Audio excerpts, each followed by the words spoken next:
djali më kërkoi një ëmbëlsirë, ishte vonë në mbasdite, edhe çfarë i përgatita, u dogji burri, se nuk i durohet, s'ka gjë mirë të pësoje.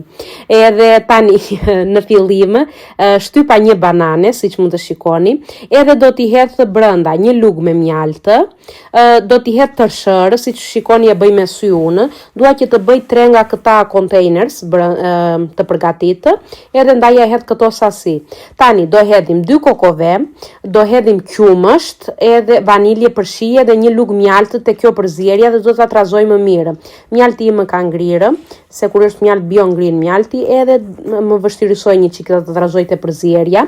Tani përzierjen e parë me tërshërë do ta shtroj në fund të kësaj enës, siç mund të shikoni, që të bënet si fundi, domethënë. Pastaj do hedh përzierjen e qumshit bashkë me vezë brenda. Siç mund të shikoni, do t'i mbush të 3 këta tasat që kisha unë dhe pastaj do ta vë në furrë që të piqen. Kisha edhe brenda diçka tjetër që po piqem, duke se karotat, edhe i vura në anë, po s'ka gjë, pastaj pas i hoqja karotat, këto i vura që të piqen avash avash. I vura në 180 gradë që të piqen, edhe dalin o njerës, aq të mire, aq të shishme, aq të shëndetshme, mos e pyesni. Edhe pastaj do t'i lë që të ftohen, unë u përvullova aty se s'më duroj që t'i provoja, po dolën fantastike. Burri u doj tek ajo, unë doj, mos e pyesni, u doj.